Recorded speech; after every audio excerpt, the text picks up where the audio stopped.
Punaise. Presque pas en retard. Bonjour. Bonjour, bonjour. Ah, la vache. Ah. Eh oui, ça c'est...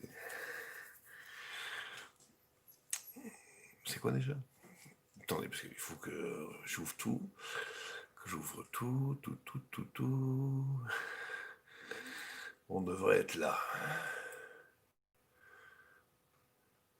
Il y a du son ou pas?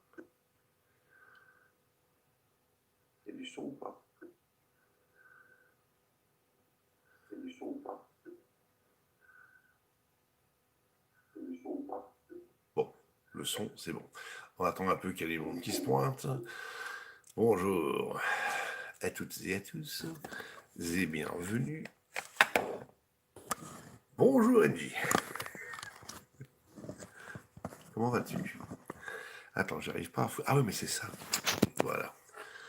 Je sais pourquoi ça voulait pas rester droit.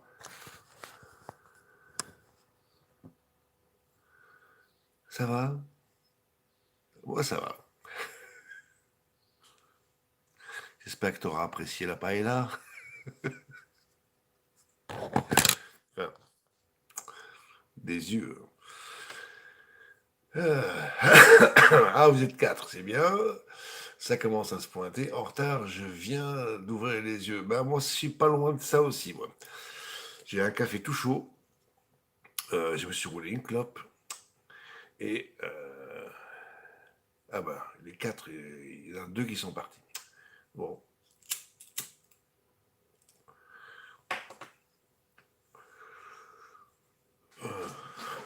Ouais, parce que j'ai encore fait un live cette nuit, je sais pas à quelle heure je me suis couché, je me rappelle plus, de toute façon on s'en fout. C'était. Euh, bon, moi j'ai préparé un peu de matos pour ce live, il y a une troisième personne qui vient d'arriver. Ah oui, il faut que j'enlève l'euro d'attache, ça c'est chiant. L'euro d'attache du chat. Voilà, ça c'est fait. Pouf, pouf. Voilà, comme ça au moins, j'ai directement le pseudo de la personne qui se pointe et qui écrit quelque chose, qui se donne la peine d'écrire quelque chose, comme ça tu le fais, NJ. Comme ça, je peux la saluer tout de suite. Bon. Allez, à la bonne vôtre, bon café matinal. Regardez, tout beau, tout crameux.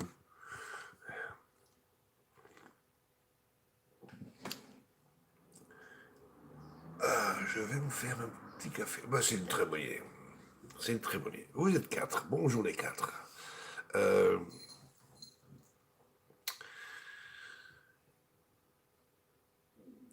des petites surprises aujourd'hui. Allez, je reste là à l'écran. Vous ne verrez pas mon écran, je le montrerai de temps en temps. Euh, ah oui, donc hier on s'était bien marré avec les astéroïdes, c'était vachement sympa. Je crois que j'ai revu le passage, ouais, à peu près 3 4 fois. Ouais. Alors, en voilà un autre. Mais bon, c'est un article qui date déjà du 5 mai. Hein. On va rester dans les astres. Un astéroïde se faufile entre les satellites dans un des vols, dans l'un des survols les plus proches jamais enregistrés. Ah, personne ne l'a vu venir. C'est comme hier, hein, NASA, il ne l'avait pas vu venir non plus. Alors, personne ne l'a vu venir avant qu'il ne soit juste au-dessus de nous. Plutôt au-dessus de nous, en fait. Regardez, je vais vous montrer le caillou. Voilà.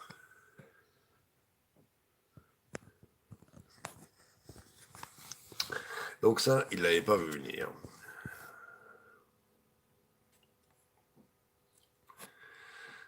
Euh, Ah oui, les reflets. Ah merde, j'ai oublié un truc. Excusez-moi, je vais changer de vélo. Alors, on va mettre des trucs anti-reflets. Ça sera peut-être mieux pour vous.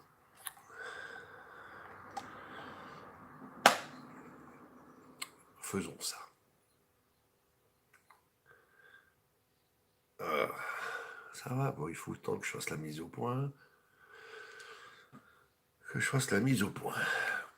Donc, alors, plutôt au-dessus de nous, en fait. Lundi, un astéroïde de la taille d'un camion, ils ne disent pas la taille du camion, mais c'est la taille d'un camion, a survolé l'océan Pacifique sur une distance de 7000 km. Ce qui en fait l'un des passages les plus proches de notre planète. Je ne sais pas ce qui en fait le passage le plus proche de notre planète. Je ne sais pas le rapport. Les astronomes n'ont pas eu connaissance de l'existence de l'astéroïde 20, ça recommence, 2020 JJ, car il a été découvert grâce au relevé du mont Lemmon en Arizona, juste au moment où il a atteint son point le plus proche de nous. Mais ils ne disent pas la distance. Hein.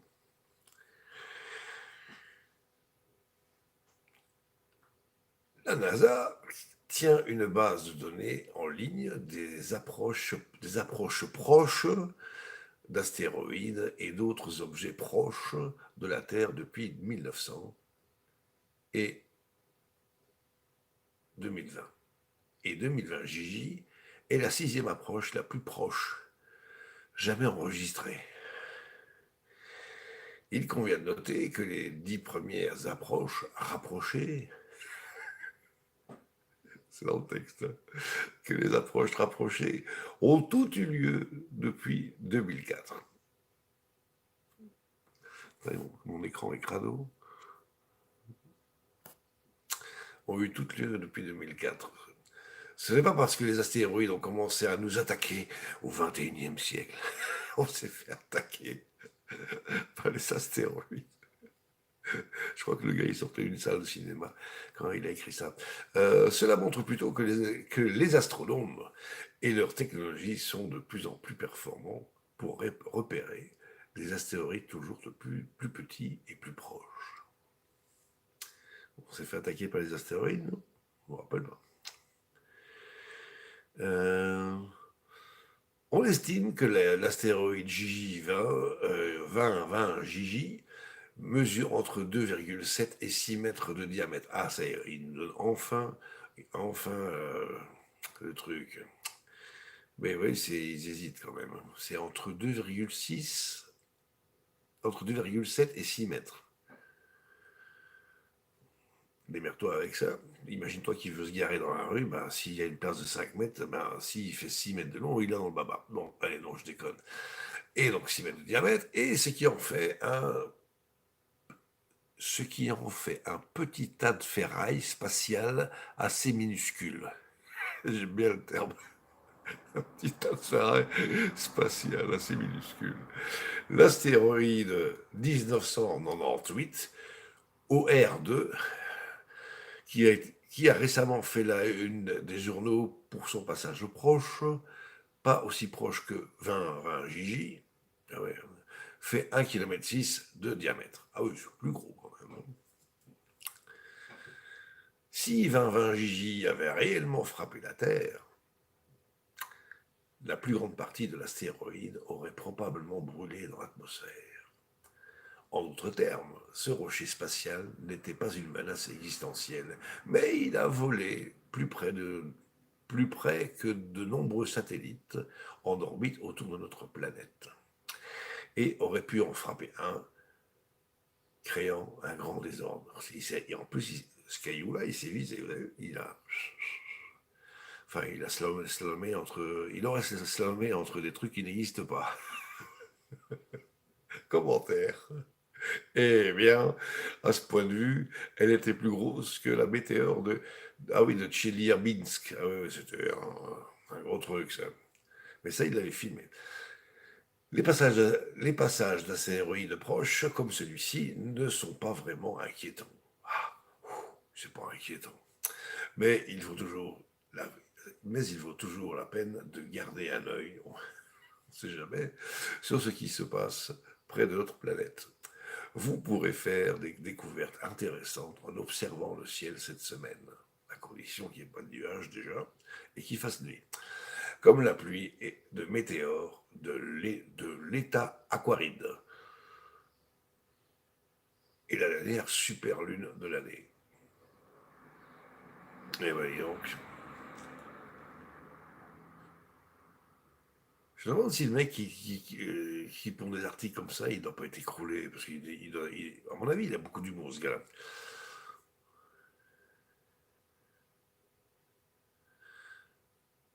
Bon, ça, c'était pour... Alors, rubrique, t'as vu l'info insolite en continu. J'aime bien, c'est là. 4 astronautes américains voteront depuis l'ISS pour la présidentielle. Ouais, ouais. Ils vont descendre dans la piscine pour aller voter. Un système de vote par correspondance a été imaginé au Texas pour les astronautes depuis 1997. Je clique sur l'article, il faut le temps que ça ouvre. Vous êtes combien? Vous êtes 3. Ça vient, il y en a qui se barrent. Alors, on va lire ça. Donc, 4 astronautes américains voteront depuis la station spatiale ISS internationale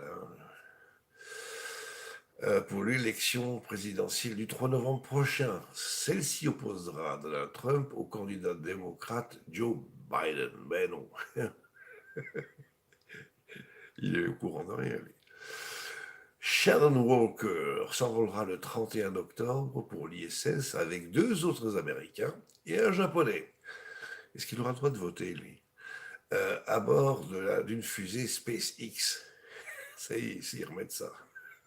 Ils seront rejoints mi-octobre par Kate Rubins, une autre américaine qui voyagera à bord d'une autre fusée. Bah oui, ça forcément.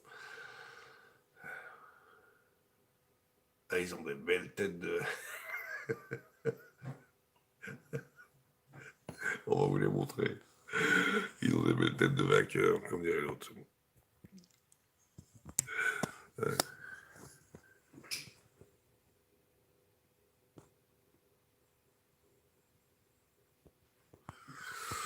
Ouais. Alors, des bulletins de vote électronique. Ah bah oui, c'est ça surtout. Ils vais instaurer ça, le vote électronique. C'est une supercherie. Enfin, déjà, le vote en lui-même, c'est une supercherie. Et l'électronique, c'est encore pire. Alors, des bulletins de vote électroniques et cryptés. L'ASA travaille très bien avec les divers organismes électoraux. Ah bon? Car on habite tous des comtés différents, a indiqué Shannon Walker lors d'une conférence de presse. Ça, c'est du lourd. C'était plus simple. C'était plus simple pour nous de dire qu'on votera depuis l'espace. Les règles de vote aux États-Unis varient d'un État à l'autre et souvent d'un comté à l'autre. Au Texas, où sont basés les astronautes américains, une loi de 1997, allez, je vous fais plaisir, prévoit explicitement une procédure de vote depuis l'espace. Ah bon? Les autorités électorales Houston ont créé des bulletins de vote électroniques et cryptés qui sont envoyés aux astronautes.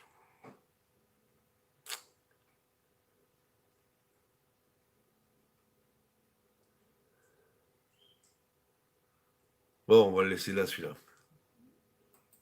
J'en avais repéré un hier qui était pas mal. Ah oui, c'est vrai, jingle. Jingle.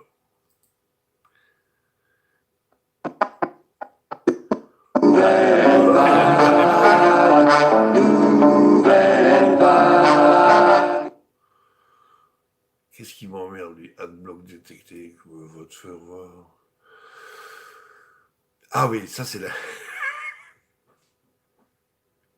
Bon, on y va, accrochez-vous. C'est une info qui date d'hier. Hein. Ce que je vais vous lire, alors ça s'ouvre là, voilà.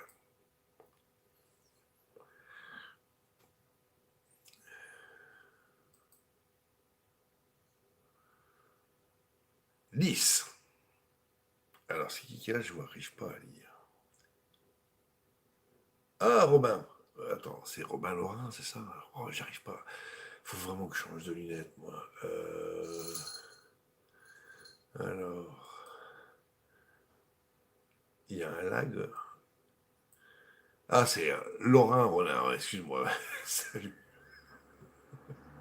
Bon, je retourne à ma lecture. Nice. Un arbre qui sent le vomi écœure les riverains. Peu ragoûtant, un spécimen de Ginkgo biloba sème la zizanie entre la ville et les habitants.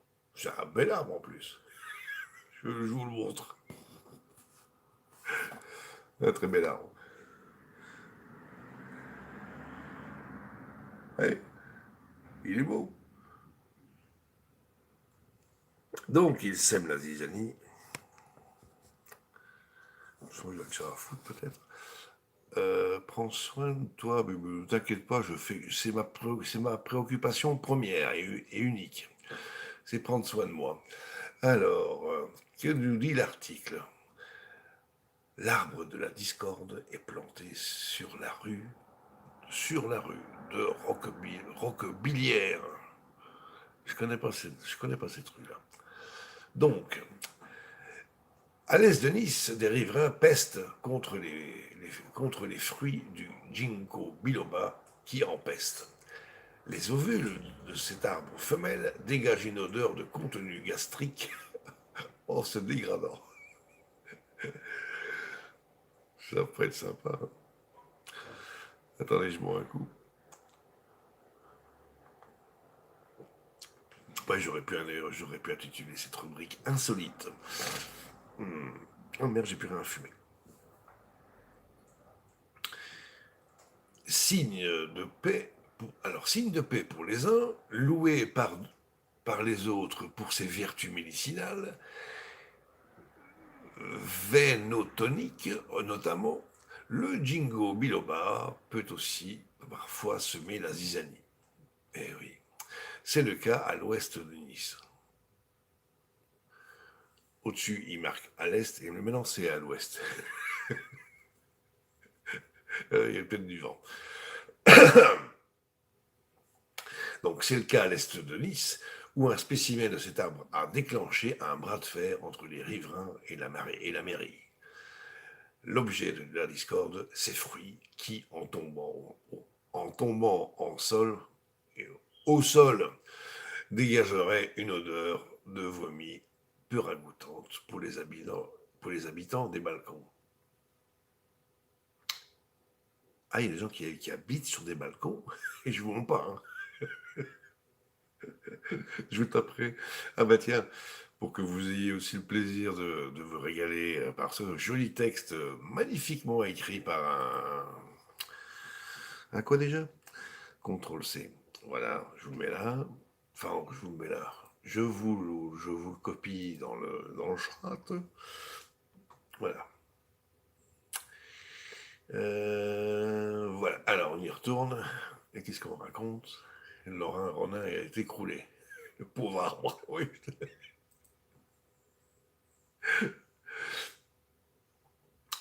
Donc, qu'est-ce que je disais, moi? Ah oui, les gens. Ah oui, non, attends, je reprends la phrase. L'objet de la discorde, ces fruits qui, en tombant en sol, dégageraient une odeur de vomi peu ragoûtante pour les habitants des balcons, au 45 rue de Roquebillière. Oui, un petit peu avec cette histoire de gros vide, là, les gens ont plus de pognon parce qu'ils ont plus de boulot, ils sont obligés d'habiter sur des balcons à Nice. Vous vous rendez compte? Les pauvres.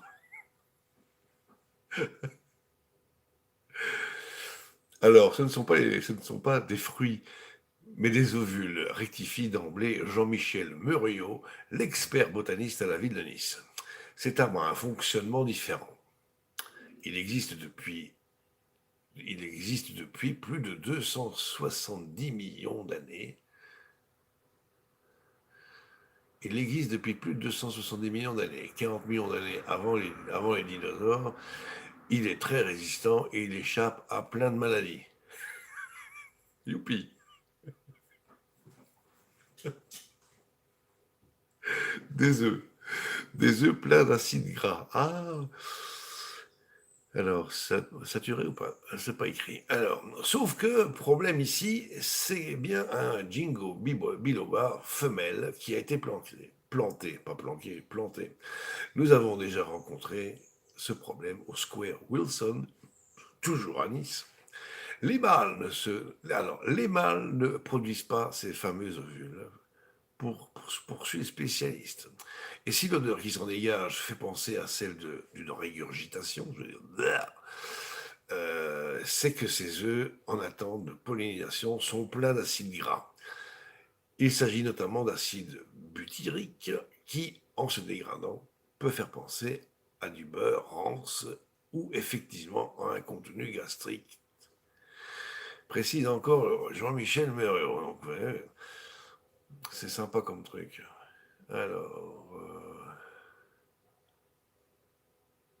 Ah tiens, il y a une vidéo.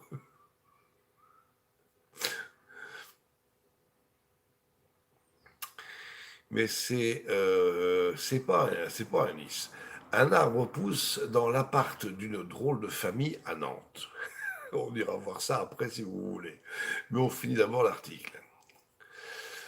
Une ferme en opposition à sa transplantation. Des riverains se sont depuis proposés à effectuer le ramassage de ces ovules avant qu'ils ne pourrissent. La mairie, elle, envisage de transplanter rapidement l'arbre pour lui substituer un mâle greffé. Ah ouais.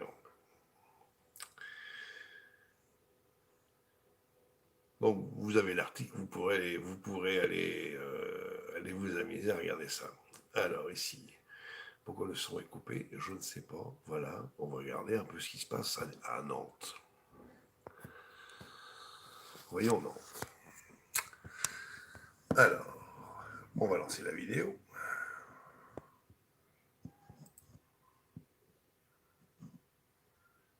Je ne vais pas la lancer trop loin.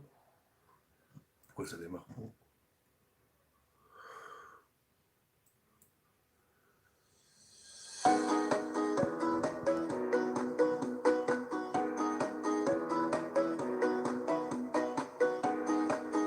Ah, c'est sympa.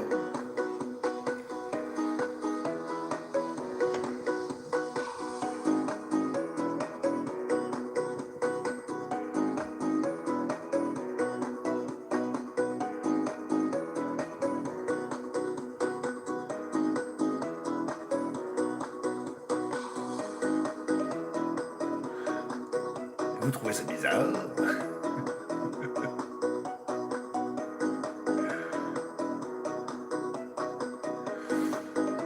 Évidemment, c'est un fake.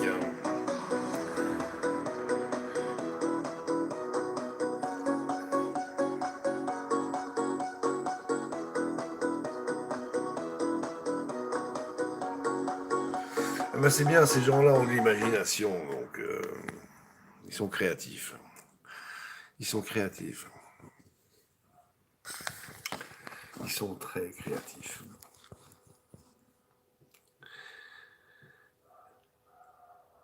Alors, est-ce qu'on continue, on poursuit la lecture de ce truc? Non, vous l'avez dans les liens. On va prendre autre chose.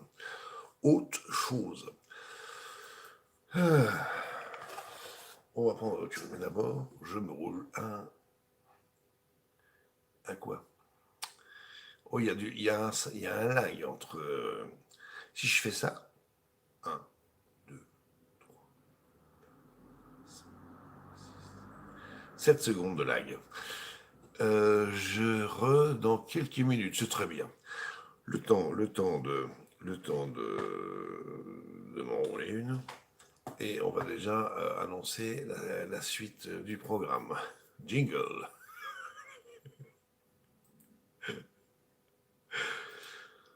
Ah. Nouvelle vague.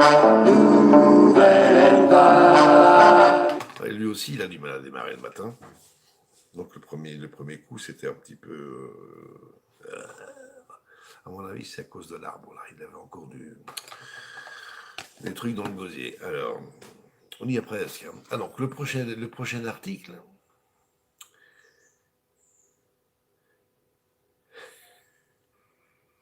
je dirais, dans une nouvelle fenêtre. Voilà. Voilà, comme ça, je vais pouvoir réduire la fenêtre et vous garder à l'œil. Ouais, on fait comme ça. Pourquoi j'ai pas fait ça depuis le début? Parce que je suis pas bien réveillé, tout simplement. Alors, où est-ce que j'ai foutu ce truc-là? Il est là, voilà. À chaque fois, il me dit, ah, vous avez activé AdBlock, vous pouvez pas recevoir les publicités. Connard, si j'ai mis AdBlock, c'est pour pas avoir des pubs.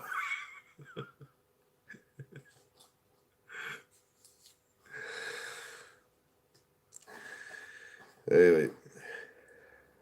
Bon, Vietnam. Vietnam. 345 000 préservatifs usagés allaient être revendus après avoir été lavés. Je répète, Vietnam, 345 000 préservatifs usagés allaient être revendus après avoir été lavés. Vous voulez voir la photo? Je vais vous montrer la photo. Ah, il doute de rien. Il doute de rien.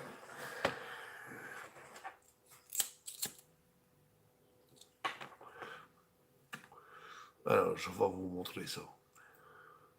Ouais, c'est vrai que je ne peux pas faire un partage d'écran parce que je fais le live avec le téléphone. Donc, à chaque fois, je dois manipuler ce truc.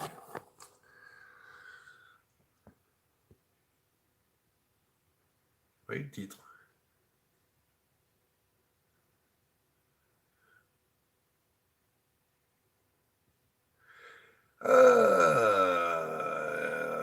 Retalidor.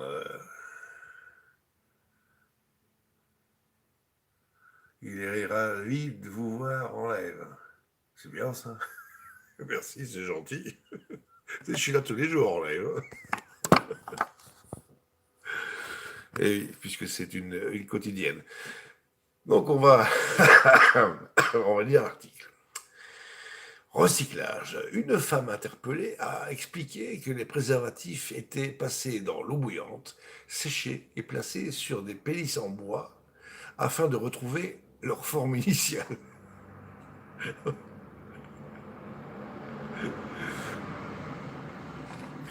Oui, ils auraient pu mettre ça sur des tours Eiffel, des tours de Pise, enfin, et j'en passe. Attendez, je vous copie le lien de l'article. Comme ça, vous pourrez éventuellement le passer à quelqu'un, le montrer à quelqu'un si vous en avez envie. Dans le cas où on ne vous croirait pas. Hein. Donc vous avez le lien, on y retourne. Continuons la lecture. Mais j'aimais bien la photo, moi. C'est très joli avec toutes ces couleurs.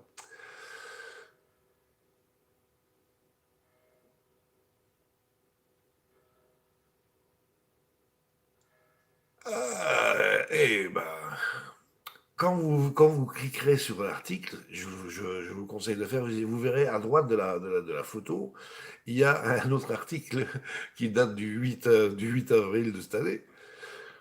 Bonjour Mr. Green, qui date de cette année, et il est intitulé Une pénurie mondiale de préservatifs se profile à cause de la pandémie. Mais ça, on s'en serait douté. Donc, alors, tournons à l'article. La police vietnamienne a saisi dans un entrepôt près de 345 000 préservatifs usagés et pourtant destinés à la vente. Les objets recyclés se trouvaient dans des dizaines de grands sacs pesant un total d'environ 360 kilos, rapporte Reuters. Oh, c'est Reuters qui a trouvé ça. Right. Alors,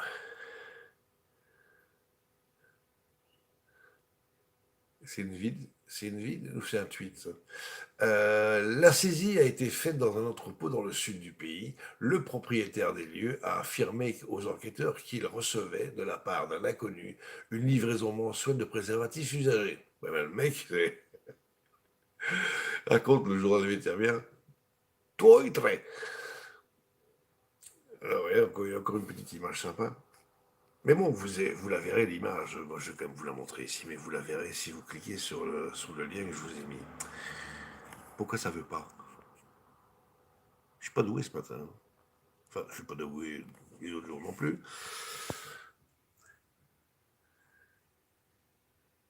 Donc voilà.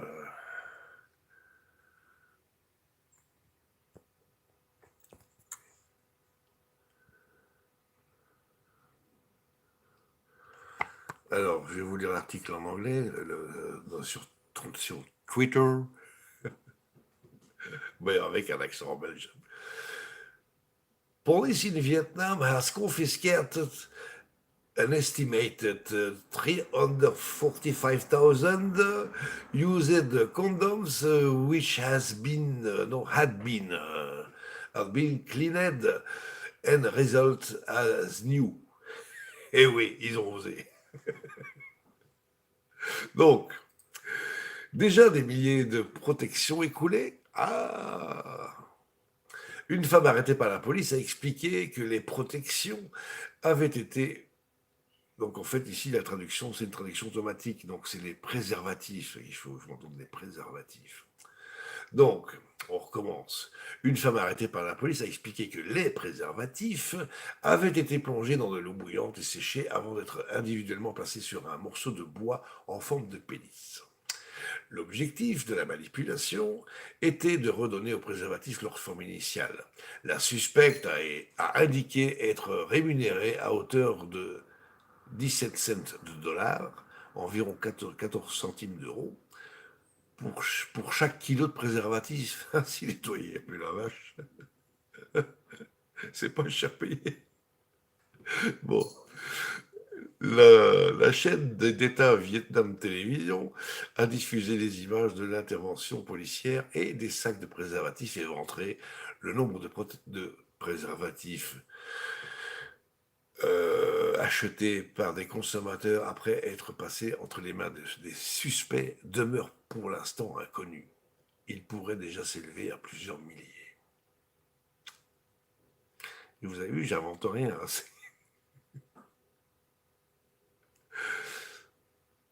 Voilà, donc ça c'est la fin de l'article. Bon, alors on ferme ça. Est-ce que j'avais encore autre chose pour vous là-dedans? Non. Alors, nouvelle rubrique. Nouvelle rubrique. Donc, qui dit nouvelle rubrique dit jingle. Nouvelle vague, nouvelle vague. La rubrique des real fake news. Donc, alors, bonne pleine lune à toutes et tous. Ah oui, merci. Hein. Ah bon, pleine lune, je sais pas, on verra ça cette nuit. Alors, rubrique des real fake news. Attendez, je m'aère les poumons. Ah oui, il faut que. Ah oui, c'est vrai, il faut que je prenne une voix un peu particulière. Je vais essayer de vous faire une voix à l'ancienne.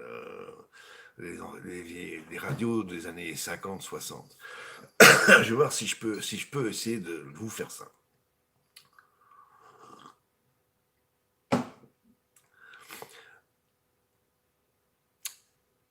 J'ai dit bien, je vais essayer. Je vous promets rien, mais on va essayer. Faut être. Faut. Faut oser faire les choses dans la vie. Donc je reviens ici, voilà, le live il est là, la fenêtre elle est là, et je vous l'affiche. Et l'affiche, la paix, non, je vous affiche la fenêtre. En espérant que ça ne se casse pas la figure. Voilà, si c'est un peu flou, on s'en fout. Alors, on y va. 1, 3, 4. Attendez, je respire encore un petit coup. Ah, pourquoi j'ai pas une bonbonne d'hélium, moi, ici? Rubrique des real fake news.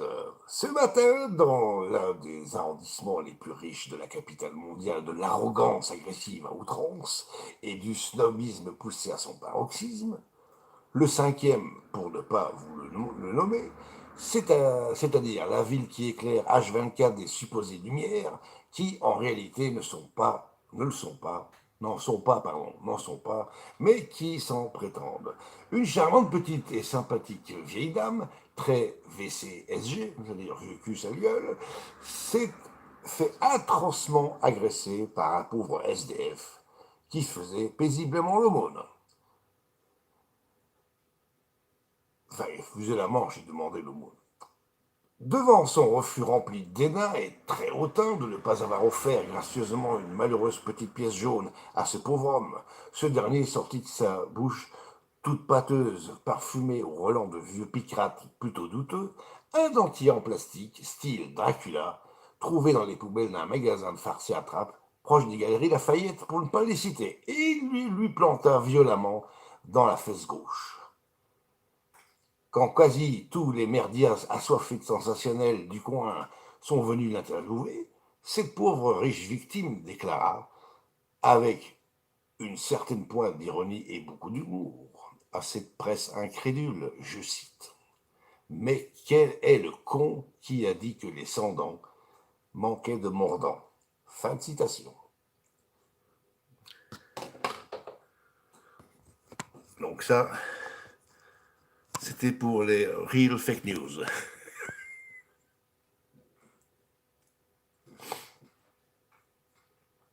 Je sais pas si le son est bien passé.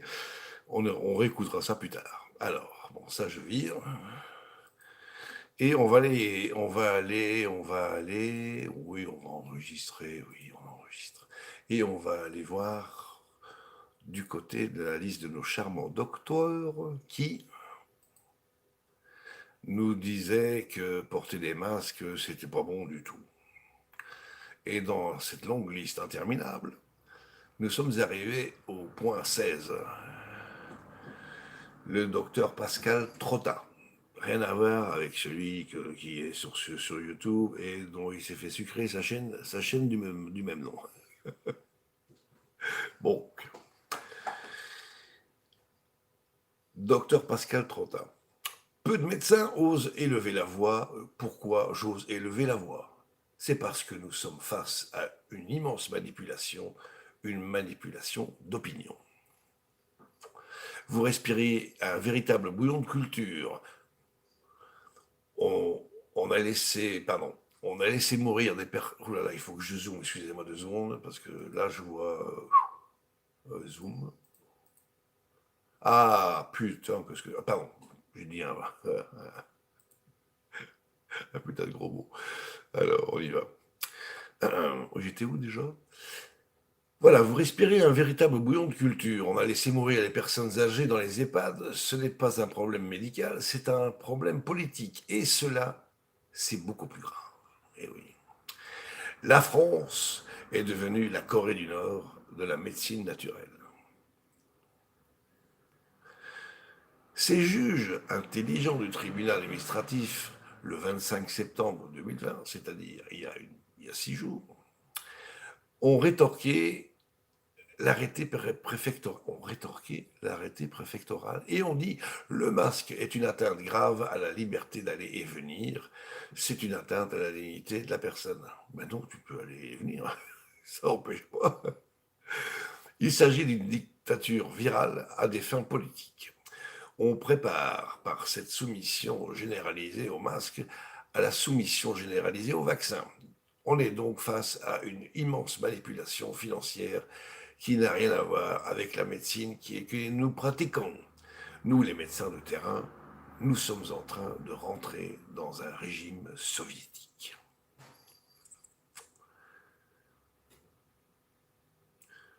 Docteur Michel Geffard, un chercheur, un excellent médecin qui a trouvé un traitement efficace sur la sclérose en plaques, Il est docteur à Bordeaux. Ah non, il n'est pas là, mon poteau Roland Culé. Il s'appelle comme ça. Hein. À Bordeaux. J'étais où à Bordeaux? Ah oui, là. Eh bien, il y a 4 ans, il a été radié de l'ordre des médecins parce qu'il guérissait la sclérose en plaques. Eh bien oui, ça se passe comme ça. 30 gendarmes sont venus le 23 septembre à son domicile et l'ont arrêté parce qu'il continuait à soigner des patients. Mais oui, il a fait un serment d'Hippocrate, lui. Les autres, les autres collègues, ils ont fait les serments d'Hippocrate. Lui, il a fait les serments d'Hippocrate. C'est ça la réalité de la médecine en France. Voilà ce qui est arrivé à ces médecins courageux qui trouvent des traitements. Ils sont enfermés à domicile, ils n'ont plus le droit de parler à leurs malades, plus le droit de parler à leurs élèves, plus le droit de continuer leur recherche. C'est ça l'état de la médecine en France. Et dans d'autres pays, c'est comme ça aussi. La vérité, c'est comme l'eau, ça finit toujours par passer.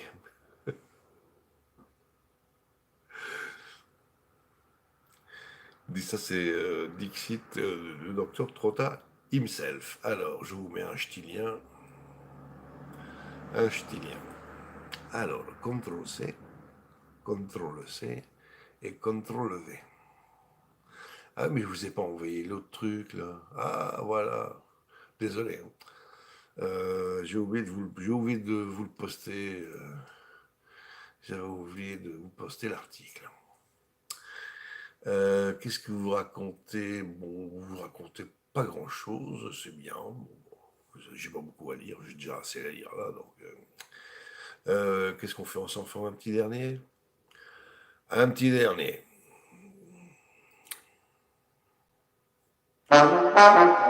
Nouvelle vague, nouvelle vague.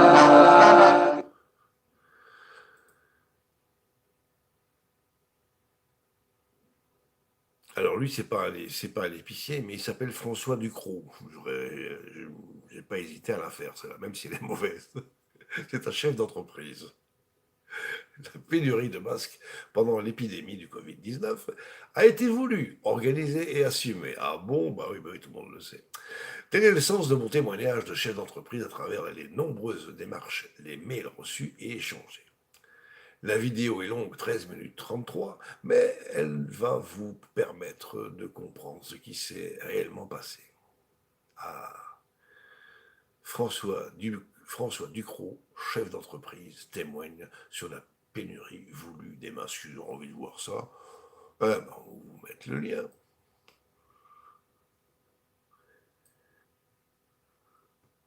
Oui, c'est sourcé. Hein. Et vous voyez, c'est des carcasses, le Kong.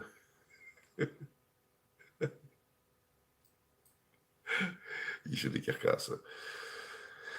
Alors, qu'est-ce qu'on a encore? Un petit short. Oh là, il y a beaucoup de liens là. Oh là là là là. Ici.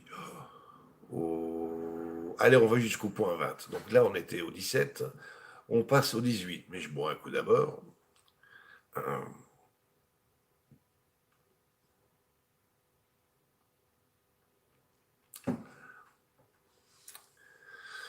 Ah ben, masque, hypoxie, donc c'est-à-dire du haut, c'est de l'oxyde, c'est du dioxyde.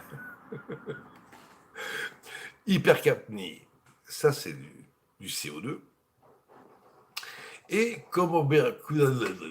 j'arrive pas à dire ce truc-là. Comorbidité. Voilà.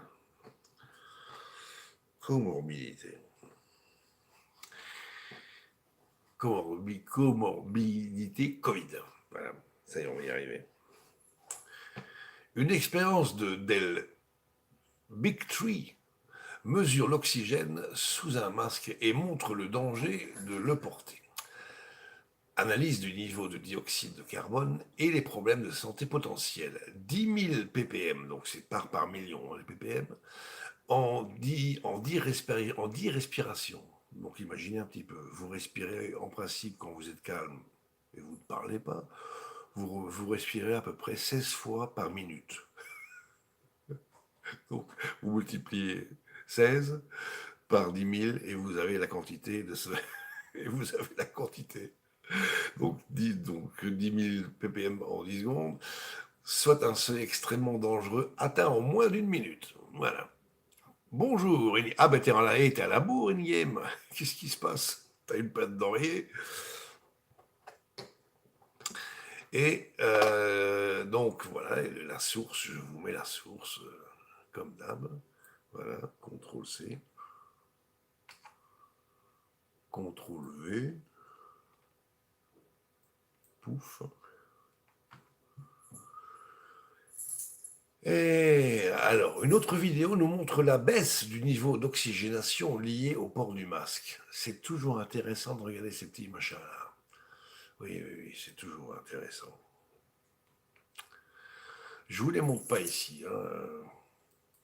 Je vous les montre pas. Je vous donne les liens et je vous donne. C'est à vous de voir si vous avez envie de cliquer et de voir ça. Alors, rapport du CDC. Donc c'est le centre où on étudie les maladies aux États-Unis. 94% des morts du Covid étaient à risque. Comorbidité. Vous avez vu comment on manipule les chiffres? 94% des morts. Ici, il y a 5 morts. Chaque 5 morts. Donc c'est 94% de ces 5-là qui sont morts. Voilà. Donc vous voyez, les chiffres, on fait ce qu'on veut avec. Bon, alors, continuons. Source CDC, voir le texte sous comorbidité. Alors, c'est comorbidities, ils l'ont anglicisé. Alors, je reste à l'écoute, mais ne verrai pas le chat. C'est pas grave. Le chat, il dit rien. Mais on sait que t'es là. Alors.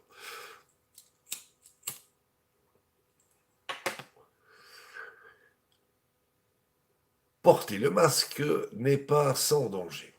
Ceux qui le recommandent aveuglément sont des irresponsables. Voici ce à quoi on s'expose. La liste est exhaustive. Intoxication par accumulation de pathogènes, donc des champignons, des bactéries, etc. Hypoxie par obstruction suite à l'humidification de masques par la respiration et aussi la transpiration. Ça, ils ne le disent pas, mais je le rajoute.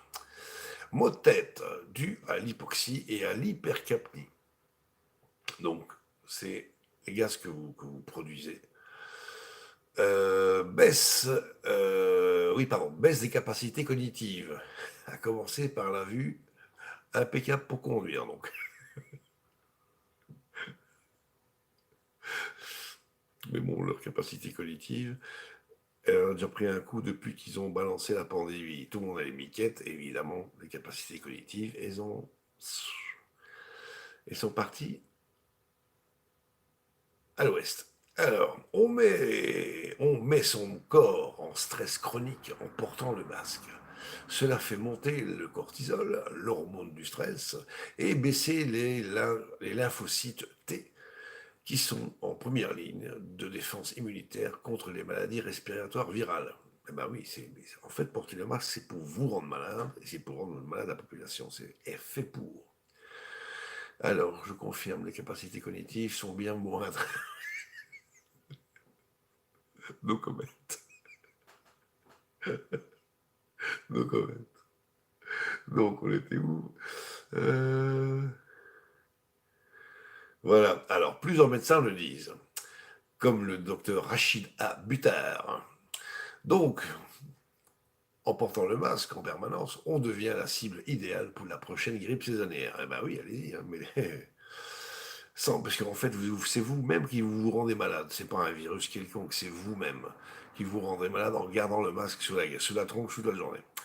Sans parler plus généralement de l'effet nocebo, pas placebo, nocebo, de la société anxiogène que cela génère. Attendez, je la reprends. Sans parler plus généralement de l'effet nocebo de la société anxiogène que cela génère. On ne voit plus un seul sourire, c'est terrifiant. Ah oui, vous ne savez même plus si les gens ils font la gueule ou pas. Bon, ben, d'un autre côté, il y en a, pour votre sécurité à vous, c'est bien qu'ils aient un masque, comme ça vous ne voyez pas leur tronche. Moi, de ce côté-là, ça ne me dérange pas. Alors, donc c'est terrifiant, ouais. Il y en a qui foutent la biquette quand ils rentrent avec des masques dans les magasins. L'homme, il faut aussi voir comment le masque il a été fabriqué, comment il est placé sur le visage. L'hormone du stress, le cortisol, est lié au manque de respiration complète et profonde. Ça, on le savait aussi. Un stress chronique conduit à sa production chronique. Un stress chronique conduit à sa production chronique. Responsable, je louche, responsable d'une série de dérèglements comme l'hypertension, la baisse de l'hypertension. Bon, vous savez que j'ai demandé à mon médecin traitant pour avoir une dérogation. Il m'a dit non, pour votre santé, vous devez porter un masque. Le mec, il sait que je fais de l'hypertension artérielle depuis que j'ai 13 ans. Je prends des médicaments pour fluidifier mon sang. Parce que toute ma tuyauterie sanguine est LHS. C'est pour ça que j'ai fait 4 AVC. Et il me dit, non, mettez un masque. L'enfoiré. Alors, où est-ce qu'on était? Donc, série de dérèglements comme l'hypertension, la baisse de la réponse immunitaire, la dépression, les troubles cardiovasculaires et le cancer. Donc, imaginez un petit peu. Mettez un masque, c'est pour votre bien. 19. Ah ouais, un petit jingle. Oh, allez, un petit jingle. Nouvelle vague, nouvelle vague. Donc ici, on s'en fait un petit rapidement, pour un petit café, mais un petit article très court, vous allez voir. Parce que là, on déborde, il est 10h24, on devrait être barré depuis longtemps. 19. Docteur Catherine Corbat, Boudguédé, ou je sais pas, j'ai peur d'écorcher son nom. Les dangers du port du masque sont un manque d'oxygénation des cellules, surtout les grises, d'une diminution de l'échange entre l'oxygène et le dioxyde de carbone, et des problèmes de peau, comme staphylococcie de la face. Vous avez vu, attendez, je vais vous le retrouver, il est beaucoup plus haut dans l'article. Une belle petite image prise au microscope d'un masque en tissu qui a été porté toute la journée. Je vous montre ça dans 1 minute. Alors, l'organisme se met en acidose respiratoire et là, on devient déjà malade avec une baisse de l'immunité et une fatigue chronique. Donc, on copie et on colle. Et on envoie. Vous l'avez. Alors, maintenant, on y retourne et je vais vous retrouver la photo. Je vais vous retrouver la photo. On y arrive. Voilà. Est-ce que je peux copier l'image? Non, je ne peux pas copier l'image. Mais bon, je vais vous la montrer.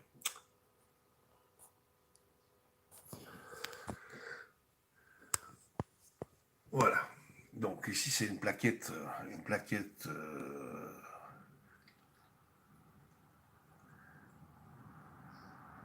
Voilà, ça c'est tous les saloperies qu'on trouve dans les masques. Staphylocoque, bacilles pathogènes, streptocoque, des grammes négatifs, des champignons, etc. Vous voyez, c'est saturé de germes. Ça, c'est si vous portez un masque en tissu pendant plusieurs heures. Voilà. Et les salauds qui vous obligent à mettre un masque, ils le savent, ça. Les enfoirés. Ils le savent.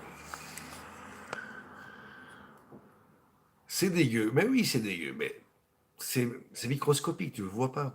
C'est comme par exemple, si tu pouvais regarder avec un microscope ce qui se passe autour de tes yeux, c'est une autoroute. Tu as des milliers de bactéries qui crapahutent du matin au soir. Là. Mais la nature est bien faite parce que tu ne dois pas les voir. On est fabriqué. Le corps est constitué de milliards de bactéries différentes. Elles sont en général assez bonnes, celles-là. Et il ne faut pas en fabriquer des mauvaises. Donc, ben voilà, je crois qu'on va arrêter là aujourd'hui. Donc, on a terminé avec le docteur Catherine Corba-Boudgenet. Et je vous avais mis le lien de l'article. Alors, si l'âme a intégré le corps humain, ce n'est pas pour rien.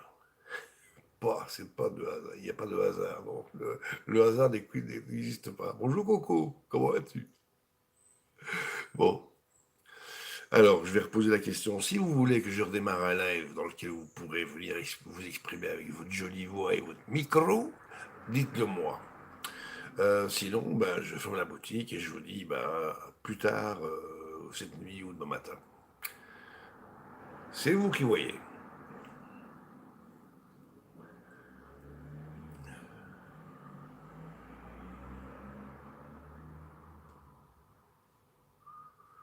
Je vous laisse 13 mm de clope pour vous décider.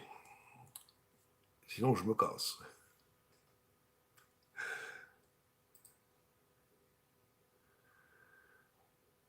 Alors.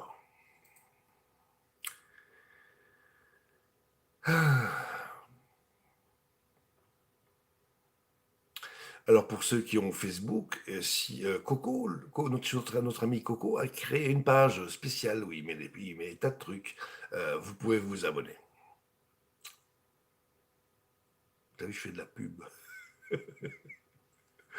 Moi, je suis pour que tu refasses un live. Oui, mais moi, je suis pour que les gens viennent discuter avec moi, que je parle pas comme un son avec mon nombril. Hein, j'entends des voix, moi. Je veux voir des visages éventuellement. C'est pour ça que je vous fais cette proposition honnête.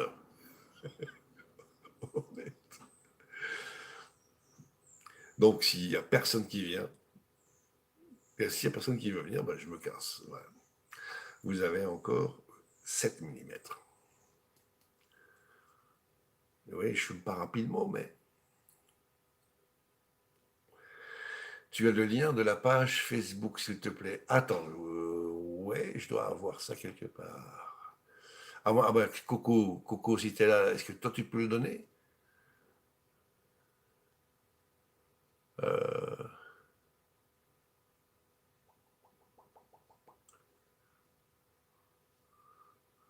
Bon, je vais essayer, parce que moi, chez moi, mon fesse de bouc, il n'est pas ouvert. Alors, on va aller voir ça. T'as un sujet bubble. Un sujet de quoi? Non, moi, je suis open, moi. On parle de ce que vous avez envie. Attends, Mr. Green, ça vient. Ça vient. Alors, Coco. Non, c'est là. On va y arriver. Notification. Voilà. Je vous donne l'adresse complète. CTRL-C et CTRL-V.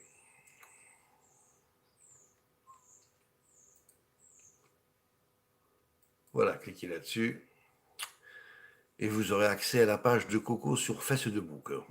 Enfin, c'est une page spéciale. Je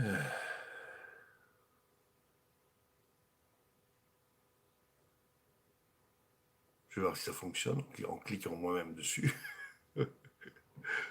Alors, je clique. Il n'y a pas de quoi, tout le plaisir est pour moi et tout le taf est pour Coco. Donc, alors, voyons si ça fonctionne. Oui, ok, vous pouvez cliquer sur le lien et vous accédez à la page.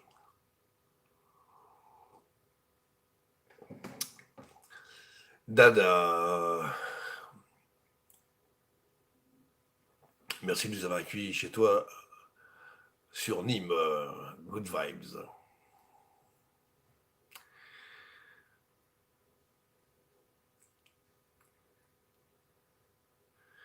Alors, pour l'instant, il y a que 17 membres, mais ça va augmenter. Ça va augmenter. Découvrez la page, scrollez, et découvrirez, on va y arriver, ce que notre ami Coco a déjà publié. Parce que bon, en plus sur sa chaîne, il met pas mal, sa chaîne YouTube, il met pas mal de choses, et là, il en ajoute d'autres. Donc ça, je ferme. Bon,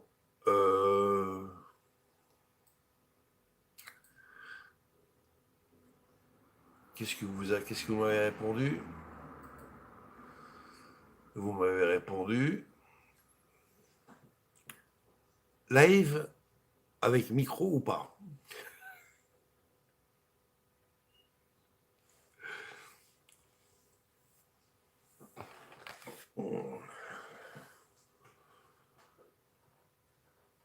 Bon, on va faire comme ça. Je vais vous dire au revoir. Je vais lancer un live stream. Et puis, s'il n'y a personne qui vient, je me casse. Ça vous va? Bon, merci d'avoir été là. Passez une bonne journée. N'oubliez pas de vous marrer, de faire marrer les gens. Les gens ont besoin de rire. C'est ça, être vivant. Faut pouvoir rire le plus possible. Ça fabrique de la... Je laisse passer le camion. Ça fabrique de l'endorphine. Donc c'est un puissant antidouleur, le rire. Sachez-le bien. Et c'est gratis.